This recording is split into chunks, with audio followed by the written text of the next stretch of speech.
Many of life's failures are people who did not realize how close they were to success when they gave up. Thomas Edison. My friends, Thomas Edison never gave up. He would stick with the task until he got it done.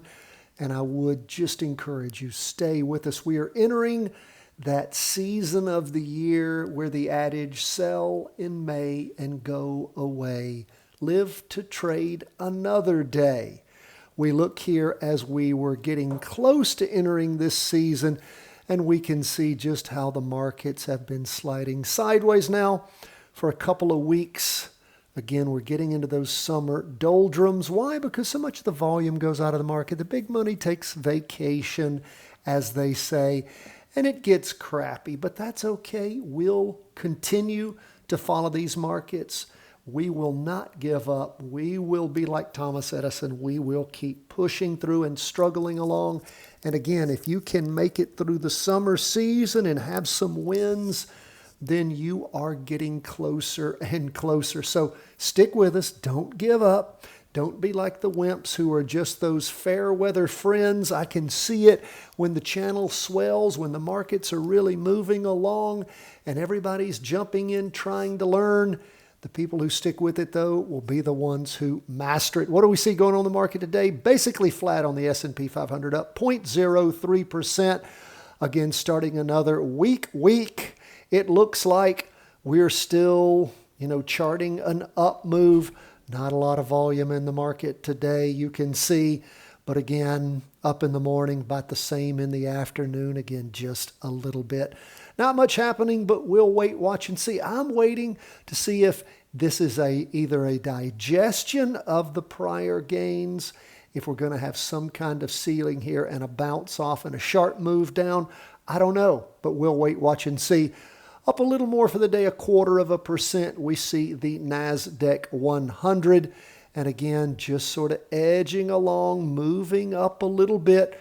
Again, we can see the half day and the 2-day are above the weekly trend line as we continue to see things sort of trend along, particularly in the tech stocks, moving up. What about bonds? Bonds rocketing down today, 1.40%. It's outdone by Bitcoin, but we're focusing on bonds at this point.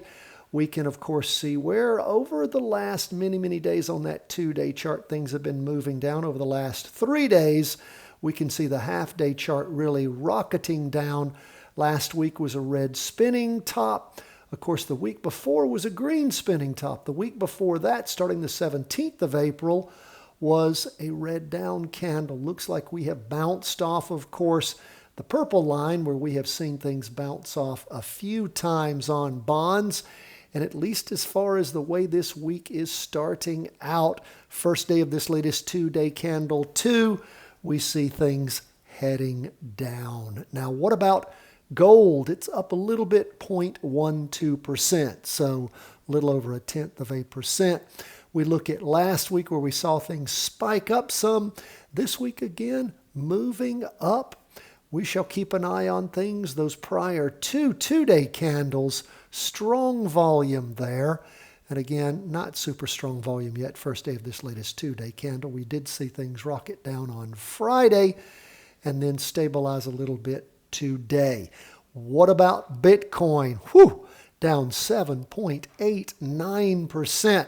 Now, we have been watching as Bitcoin topped and, sort of sliding sideways, starting the week off, posing a red down candle. We can see that also first day of the latest 2-day candle. Down in the morning, further down in the afternoon, looking at that half-day chart.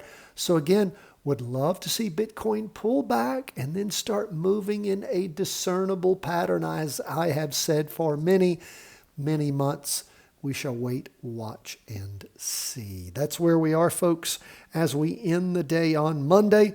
I am back with you here in the States. Got in over the weekend. Appreciate your patience while I was doing a little bit of traveling with friends and enjoying the continent and lots of good food in France. It's good to be back. Thank you for your patience with me. God bless my friends. All the best from the whole team at Charting Wealth World Headquarters.